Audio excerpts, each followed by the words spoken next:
A very warm welcome, children. We are in the next part of a lesson, chemical properties of nonmetals and metals. This is the part 3 of metals and nonmetals lesson. So, in the previous sessions, we have seen about the physical properties of metals and nonmetals with few exceptions. Let us learn in detail the chemical properties of metals. Metals and non-metals show different chemical properties. Reaction of metals with oxygen. Whenever metals are burnt in air, they react with oxygen to form metal oxides. Metal plus oxygen gives rise to metal oxides. Let us see a few examples of the metals. Sodium metal reacts with oxygen to form sodium oxide. 4Na plus O2 gives rise to 2Na2O. Most of the metals are insoluble in water, but few of the metal oxides dissolve in water and form alkalis. We already have seen in the previous class that metals form basic oxides and bases, we call them as alkalis, which are dissolvable in water. Example, sodium oxide Na2O is a basic oxide which reacts with water to form an alkali called sodium hydroxide. K2O is an example of another highly reactive metals. We call it as potassium oxide. Reacts with water to form alkali called potassium hydroxide 2KOH. Due to the formation of potassium hydroxide alkali, a potassium oxide turns red litmus to blue in water. Magnesium reacts with oxygen to form magnesium oxide. 2Mg plus O2 gives rise to 2MgO. In the first lesson we have learnt it, children. Do you remember? Magnesium oxide dissolves in water to form magnesium hydroxide, which we call it as milk of magnesia. Milk of magnesia is a slight base which removes acidity in our stomach.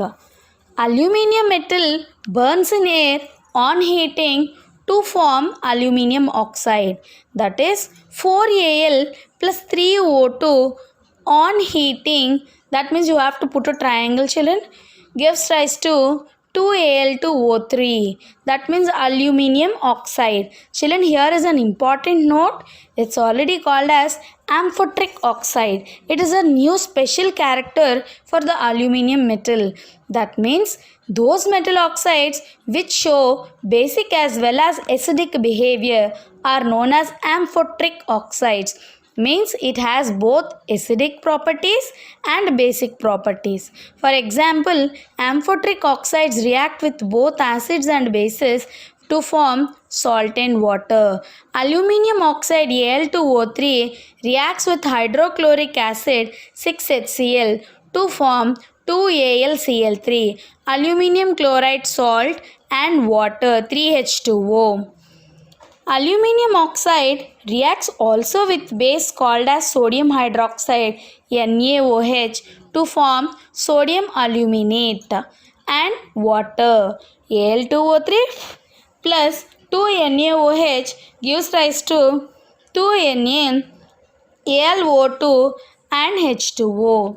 In this reaction, aluminium oxide behaves as an acidic oxide as well as basic oxide. Here is another amphoteric oxide. We call it as zinc oxide. Zinc metal burns in air to form strongly heated zinc oxide. Zinc 2Zn plus O2 gives rise to 2ZnO. Zinc oxide reacts with hydrochloric acid to form zinc chloride and water. ZnO plus 2HCl gives rise to ZnCl2, zinc chloride and H2O, water. In this reaction, zinc oxide behaves as basic oxide because it reacts with an acid to form salt and water. Zinc oxide reacts with sodium hydroxide to form sodium zincate and water.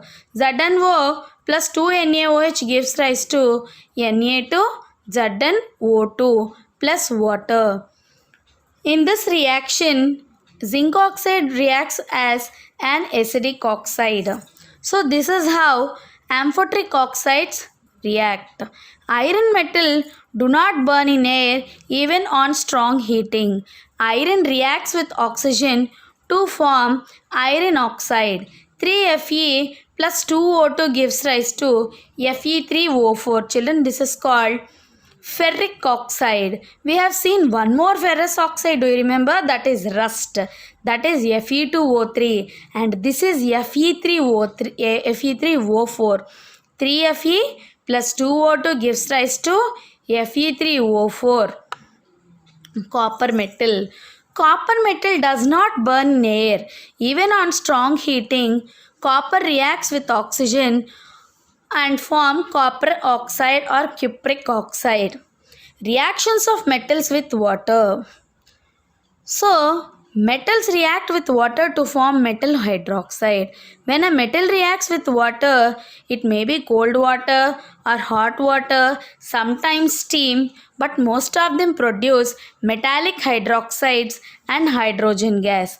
In general, metal reacts with water to form metal hydroxide plus hydrogen gas. Metal reacts with steam to form metal oxide plus hydrogen gas. Let us see few examples of that. Potassium and sodium reacts violently in cold water to form potassium hydroxide and sodium hydroxide by releasing hydrogen gas. Let us take potassium. 2K, that means potassium metal, when dropped into water 2H2O forms 2KOH, that is potassium hydroxide, and it reacts to form and release hydrogen gas and heat, because it is an example of exothermic reaction. Sodium reacts vigorously with cold water forming sodium hydroxide to release hydrogen gas and heat. It is an example of exothermic reaction. 2Na plus 2H2O gives rise to 2NaOH plus H2 plus releases heat. Calcium reacts with cold water to form calcium hydroxide and hydrogen gas. Ca plus 2H2O gives rise to CaOH twice calcium hydroxide plus H2. Magnesium metal does not react with cold water. Magnesium reacts with hot water to form magnesium hydroxide and release hydrogen gas. Mg plus 2H2O gives rise to MgOH twice plus H2. Magnesium reacts very rapidly with steam, means very fastly with steam, to form magnesium oxide and hydrogen. Mg plus H2O gives rise to MgO plus H2. Please note that magnesium reacts with hot water. It forms magnesium hydroxide and hydrogen gas. But when the same magnesium reacts with steam, even at high temperature, it forms magnesium oxide and hydrogen. Now let us see one more example of aluminium. Aluminium, zinc and iron do not react either with cold water or with hot water. They react only with steam. 2Al, that means aluminium, reacts with steam to form aluminium oxide and hydrogen gas. 2Al plus 3H2O gives rise to Al2O3, aluminium oxide plus 3H2. Aluminium metal do not react with water under normal conditions due to the presence of a layer of aluminium oxide on its surface. Zinc reacts with steam to form zinc oxide and hydrogen. Zn plus H2O gives rise to ZnO plus H2. Red hot iron, that means when you take an iron bar and heat it at a high temperature on a stove, then it becomes red hot iron. 3Fe plus 4H2O, that is steam in the form of gas. That means if you write G under H2O, it means water is in the form of vapor or steam. It reacts to form Fe3O4 iron oxide and hydrogen gas is released. This is how you can see metals react with oxygen and metals react with water. Children, please learn these equations and practice these equations for 5 times, and let us meet with the next session. Thank you. This is part 3, metals and non-metals.